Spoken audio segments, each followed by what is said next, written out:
I'd like to now introduce our MC for the evening, Mr. Ron Graneri, who is the Executive Director of FPRI's Center for the Study of America and the West, and he will be introducing our panelists. Ron?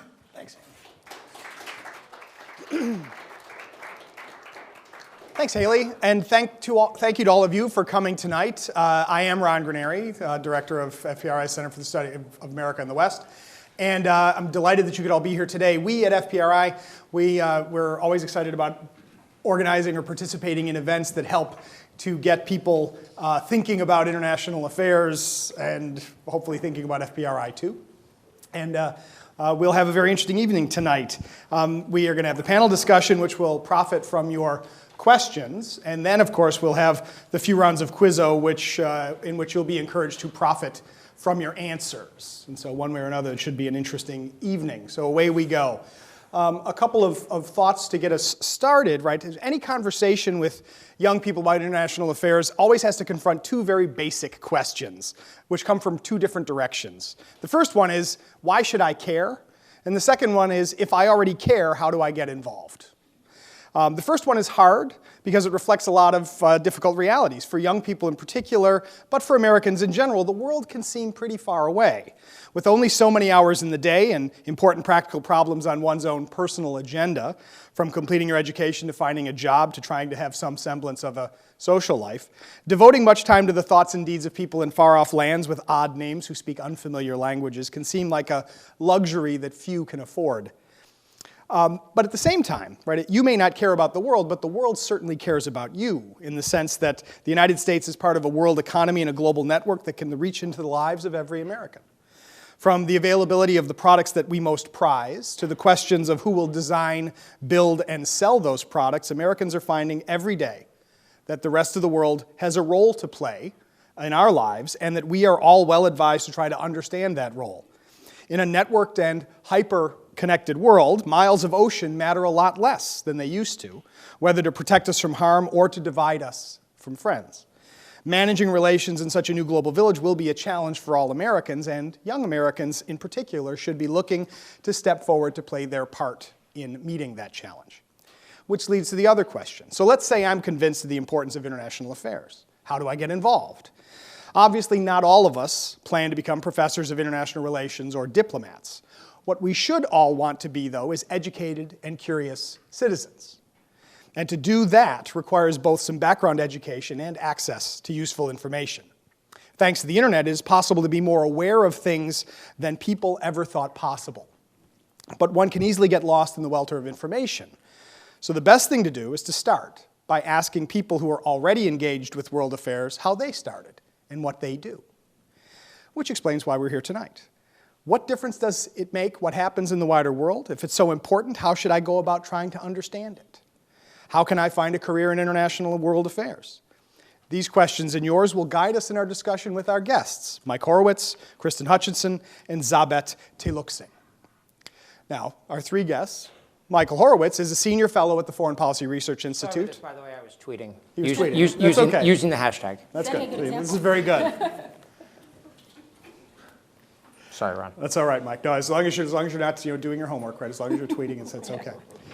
But he's a senior fellow at the Foreign Policy Research Institute. That's why we know each other. And an associate professor of political science at the University of Pennsylvania, which is another reason why we know each other. He's also the associate director of Penn's new Perry World House and has experience working for the U.S. Department of Defense.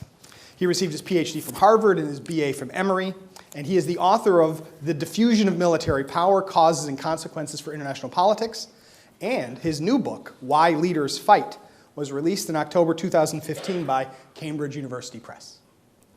Kristen Hutchinson is the Director of International Programs at the World Affairs Council of Philadelphia and serves as Program Director for the Bodine High School for International Affairs, a magnet school in the Northern Liberties section of Philly that features a humanities and foreign language-centered college preparatory program and offers the International Baccalaureate Diploma.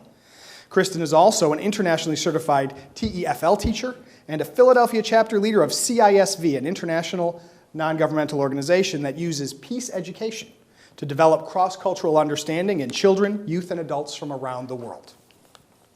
Zabet Teluksing is the executive director of the Global Philadelphia Association, A frequent public speaker and moderator on all things global in the Philadelphia region, Zabeth also contributes her talent and energy to Friends of Independence Hall, Philadelphie Actuelle, Women for Greater Philadelphia. She is a member of the Advancement Committee for St. James School in West Allegheny and serves on the board of the Alliance Française du Philadelphie, USA 250, and the Temple Fox School Cyber Advisory Board.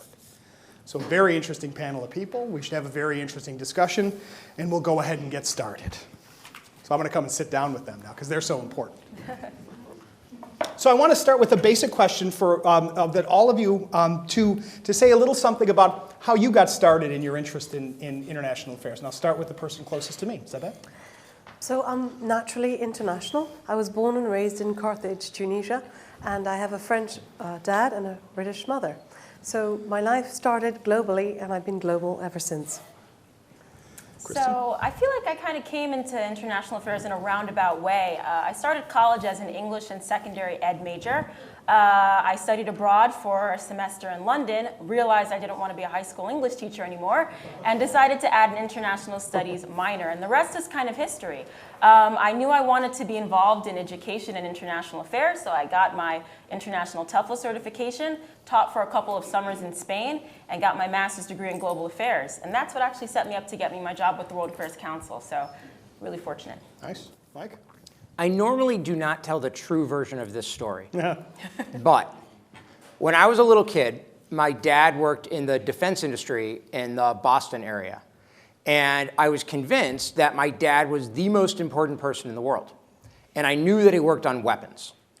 And so we used to stare out the window of my bedroom when I was like 5 years old or something, looking for the mushroom cloud of the nuclear explosion, which I was sure was going to be directed at our house, because my dad was super important, and thus like our house would be targeted by the Soviet Union in the event of a war.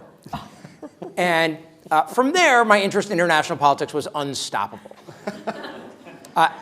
Actually, I took like a really terrific introduction to international relations class when I got to college, and combined with a bunch of research I'd done actually for high school and college debate, it just made me really passionate about doing international politics as a career.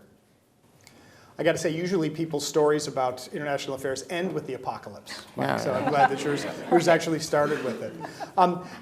So if Mike, if you started with nuclear war as the way you got thinking about international affairs, Zabeth, was there a particular event that really interested you when it came? You may have been international all along, but as far as it's one thing to be international, it's another thing to study international affairs and work in it. Was there something that made you want to do it? Well, I think the fall of the Berlin Wall, I was still living in Europe at that time, was a very monumental occasion. And I think that definitely set us thinking about the other side of the wall, those people now being reintegrated. And most recently, I was privileged to be in former Eastern Europe on World Heritage business. It was really fascinating to be in an area that 25 years on was still not what the rest of Germany looks like. And I think that thinking out of the box and thinking that things are different based on the past and what has happened there is part of someone who thinks globally. Sure. Kristen, what about you? Was there a moment when you were in London? What made you decide to study abroad in London? Was it why London? Why not someplace else? That's a really good question. So I was taking a Spanish class in college at the time, and my Spanish professor actually was the study abroad advisor for this semester abroad in London. And he was literally recruiting students in Spanish class, like, you got to come sign up. I'm going to be leading this trip in England. And I thought, well, I guess, it doesn't sound like it could be that bad. I was studying English. Getting the chance to study abroad in England as an English major, you kind of had a little nerd out moment for a second. But that was kind of the reason why. He convinced me to go. And I went, and it was incredible. Once I was over there, it was so easy to get around to different countries. I could just hop on a train or even a plane and be in another country in a matter of hours and just immerse yourself in a different country so quickly and quite cheaply as well. Well, and Mike, I want to bounce this off you, right? The problem or the question that people, when they talk about getting international affairs, is it something that you're born to do or that you choose to do, right? Your story in part suggests that this is something that was down in your DNA before you took that awesome course in college. But when you talk to students, when you talk to the undergrads that you meet in political science at Penn, how do you try to hook them in to an interest in international affairs? How do you try to teach that same awesome class so someday they'll talk about that class they took with Professor Horowitz? I really don't think anybody does that. But Give it time, Mike. maybe. I'll become distinguished someday. I actually think international politics, international affairs really sells itself as a topic, whether what you care about are global financial markets, and so you track global risk because you want to understand how changes in oil prices will influence stability in Russia, or heck, how Putin's behavior will influence oil prices. There's I think a natural linkage between almost any career and in international politics. And one of the things that has been really exciting for me at Penn as someone who's naturally interested in these issues is how much these issues resonate, I think, with Penn students today, which in this is sort of amazing. When I thought about it, it is essentially the last of the 9/11 generation. In that, if you think about how old college students are now, all of my students now, the people that take my big intro U.S. foreign policy class, remember 9/11. It's a foundational moment that shaped how they view the world, which I actually think makes it really easy to get them engaged in international affairs. A couple of years from now, those students in my intro U.S. foreign policy class, they're going to have read about 9/11. They won't remember it. It's funny because I think about that. Zabet, you mentioned the Berlin Wall, and I'll date myself and say that I had just graduated from college in 1989 and was studying in Germany in the fall of 1989. And now when I speak to students and I realize that they were born after 1989. I mean, there's the larger problem of always feeling like the students get younger and younger all the time. But to try to relate to different students events that go from being a lived experience to being merely a historical memory, right? So students are going to read about 9/11 someday. They already read about the fall of the Berlin Wall. How do you talk to people about your experience when you were in Europe when that happened, to make people understand its significance? Well, I think one of the things I encourage people to do is to talk to people from those regions, maybe older people, younger people. It's really important to talk cross-generationally. I also think there are some terrific resources. For example, one of my favorite places to visit in Washington is the museum, where you will see a piece of the Berlin Wall. And there's a lot of terrific support like that, particularly in this country, where I think people are always thinking out of the box and very creatively about opportunities for learning through museums and other places. But I also think that films are a great opportunity for learning about these things, and there's plenty of films and documentation. So those are three areas that I would suggest for learning about the fall of the Berlin Wall. Yeah.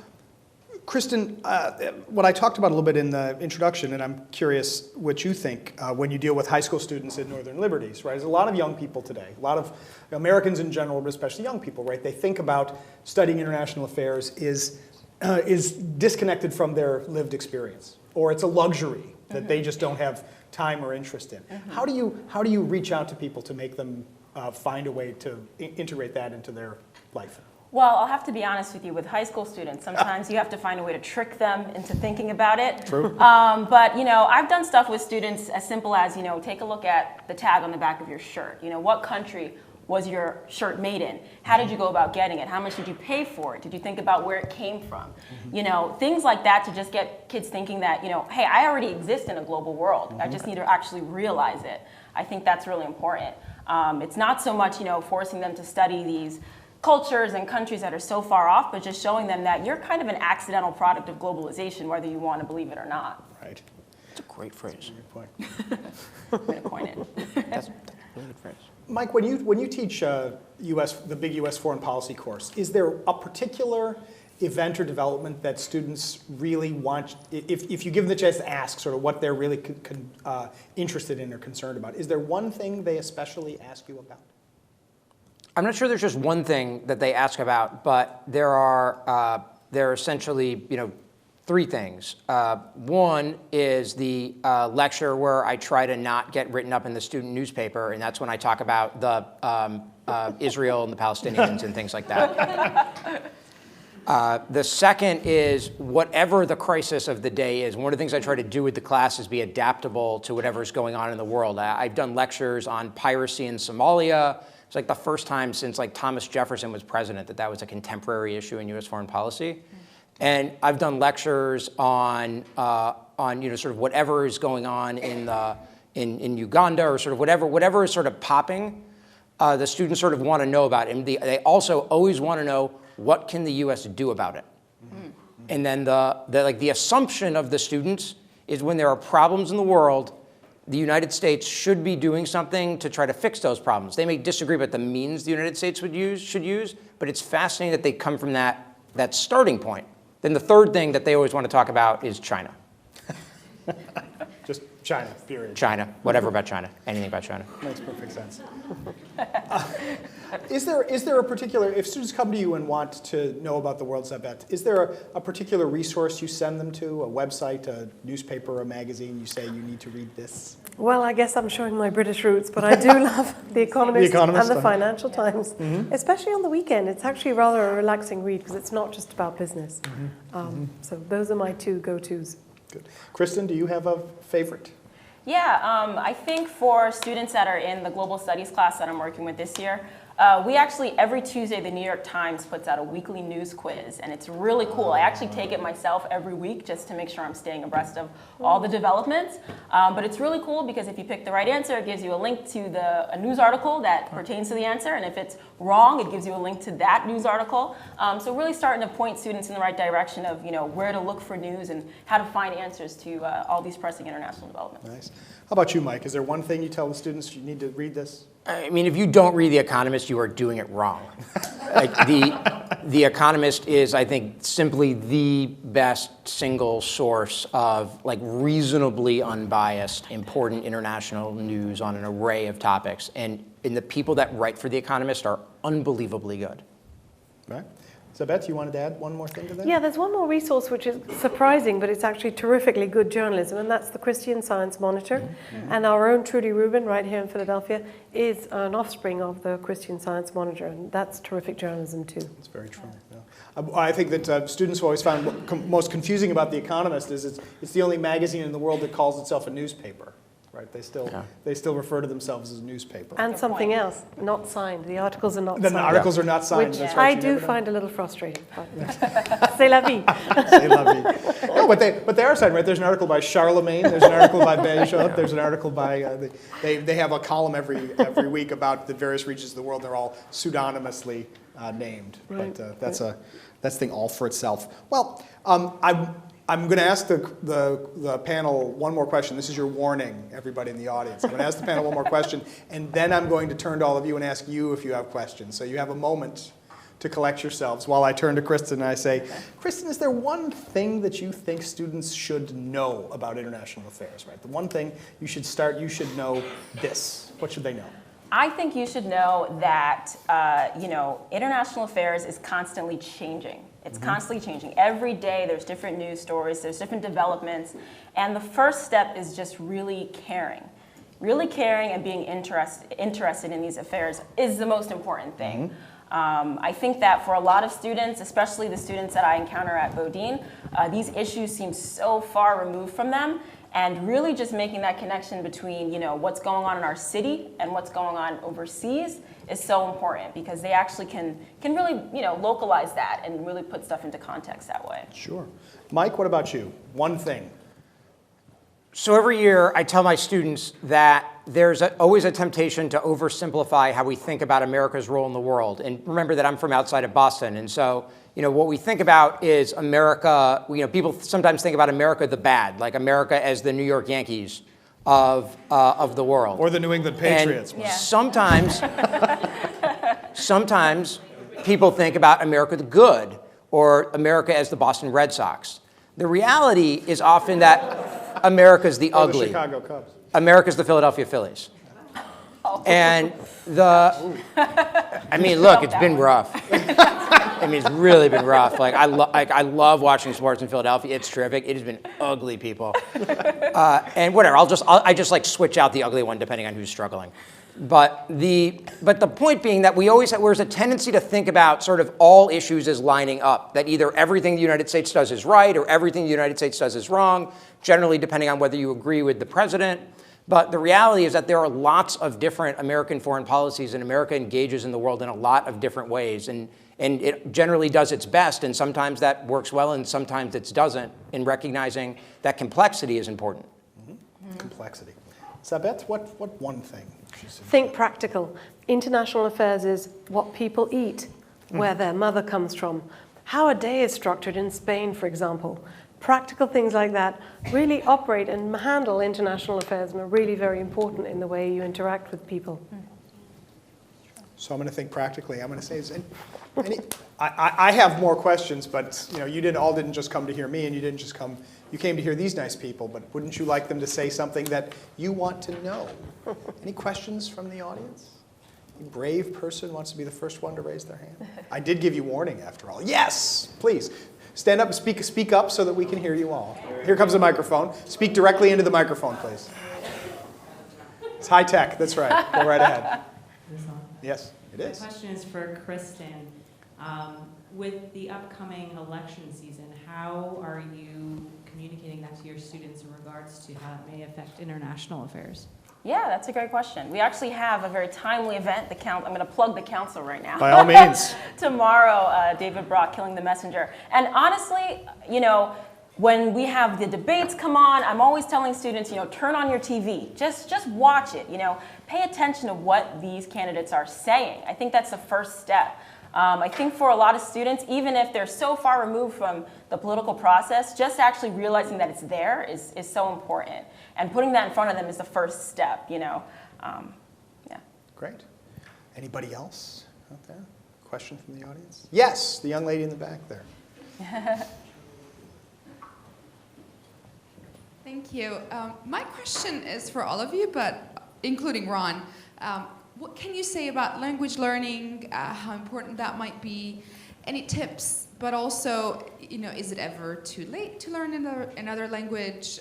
Just maybe you could talk about that a little bit. Kristen, you work with Ron, an IB you're program. included in this. Well, all right, Yeah. I'll go last. Kristen, you can go first, though. Yeah, I will have to say, when Bodine was first started as a school, it started as a partnership between the Philadelphia School District and the World Affairs Council of Philadelphia. And all students, it had a very unique facet in that all students were required to take 4 years of a foreign language, which is actually unheard of in most public schools in the city. Because of budget cuts, Bodine has had to cut its language program. At once it was flourishing with maybe upwards of 6 foreign languages to 2. And now students barely get 4 years. They might be lucky French and Spanish. And right now they're not taking 4 years. They may be lucky because of budget cuts that they get 2. So I think that we really need to, refocus the conversation on foreign languages and making sure that students are getting the education that they deserve. They need to be able to leave high school with an intermediate level of language, because in a lot of majors, you actually have to take a foreign language in college. Indeed. So it's important that they're actually going into college, hitting the ground running and not necessarily catching up with their counterparts. Very good. Mike, what about language learning? Part of being a global citizen is engaging with the world abroad, and that means learning how to effectively communicate with people abroad, and learning to speak a foreign language is obviously a critical component of that. And whether you are a high school student who isn't going to go to college but is just going to live in the United States, a college student interested in studying abroad, or a graduate student in the social sciences or humanities, in which case you're almost certainly learning a language, whether you would like to or not. I think learning foreign languages is actually hugely important, and will only become more so. I mean, America is a global country, and a country where many languages are spoken, and that will be more true, not less, moving forward. Sabeth, what about language learning? Obviously, Francais is important to you. So I want to put to you that the bilingual brain processes quicker than the non-bilingual brain. Therefore, as many of you can make your kids bilingual, try to do so. But on the other spectrum of that, learning a language is actually good fun. So for example, watch the news in Spanish sometimes, or watch one of your favorite films in Spanish. Do things like that that'll just make you think out of the box. You're not going to become perfectly bilingual, but you're going to learn a few phrases and be able to partake in some dialogue that way. And I think it also enriches your world, and food can be a part of this component too. Indeed. And I will say, since you asked, young lady who I've never met before in the back of the room, but that it is an interesting question, right? That you can never know enough languages. And it's never too late to learn them. I, for example, still, even though I passed my French for reading exam in graduate school years ago, one of the great embarrassments of my life is my inability to speak French. So right now, for the last 3 months, I have been using I'll put in a plug here, I've been using the app Duolingo to learn French, and I've been doing it every day for the better part of the past 3 months. And it is actually fun, and I realize, I'm a kid who took Latin in high school, so I have a very odd idea of fun. But it is fun. You're still cool, Ron. Don't worry. Thank you, Mike. I'm worried, right? These things are going down on the record, but I feel like I might as well get it all out. But I guess the biggest thing is to overcome being afraid of foreign languages, right? It may very well be, if you haven't started learning a language yet, that you may not learn this or that language as well as you speak English. Of course, if you're from, I'm not going to make a joke about anybody from any parts of the United States, but just because you're not going to speak it as well as you speak your native tongue doesn't mean that it's not useful, doesn't mean that it's not interesting, doesn't mean that it can't be fun. And it literally does open up new parts of the world to you when you can at least understand a little bit of what is said in other languages. That's one of the beauties, I would also say, of the role of the internet, is that once you decide to start learning a language, it's a lot easier now to find a French language newspaper, a Spanish language newspaper, at least read the headlines, get a sense of what people are seeing elsewhere in the world. With all this information available, it would be a shame to only eat from one small compartment of this great cafeteria. Any other questions from the audience? Yes, young man here in the front. Oh, actually, go all the way in the back, right there where the microphone is. Yes, please. What is your favorite thing about reaching out to the community and teaching them about foreign affairs and policies and all of that? Good question. Your favorite thing? Zabeth, what's your favorite thing? Wow, there's so many fun aspects to that. But I think, again, I would, for example, if I'm talking about Philadelphia, I love talking about the fact that so many districts are global and involved in different kinds of food, and you can go and grocery shop in different foods and eat different foods, and at the same time see what those cultures are up to. So I think that's my favorite part. Mike, what's your favorite part? Seeing the light go on when people see how everything is related. And how everything we do, from the things that are in this room today and probably all of the different countries that were involved in creating all of the products that are in this room, to something as simple as where all the different food that you're eating in a given day probably came from. It's seeing the light go on for people to understand the way the world is connected. Okay. Kristen? I'd have to say for me, I've had the unique opportunity of getting to coordinate some spring trips overseas with the Bodine students, and getting the chance to travel with students for the first time, students who are getting passports for the first time, that are going on planes for the first time, kind of feeling like you're part of that, giving them that bug to kind of keep learning and to keep exploring has been really rewarding in the past couple of years. Great. Another question from the audience, right up here up front, yeah. So you've plugged The Economist and Duolingo. Any podcasts that you'd recommend? Podcasts, good question. There you go. Any podcasts? Mike, what podcast do you recommend? Do you listen to any one in particular? I realize that if you look at me in my demographic, I'm supposed to think podcasts are awesome. The truth is that I've never gotten super into podcasts beyond Bill Simmons, which is about sports, for those of you that don't know. So. Tangentially, it's about Boston sports. I'm actually I know I'm supposed to like podcasts. I'm actually the wrong person to ask about that. That's good. Kristen? I have this weird interest in startups for some reason, and there's a podcast called Startup, which is fantastic. If you have not listened to season 1 or season 2, I highly recommend it. It has nothing to do with international affairs, but everything to do with the startup world and sort of entrepreneurship and that kind of thing. So yeah.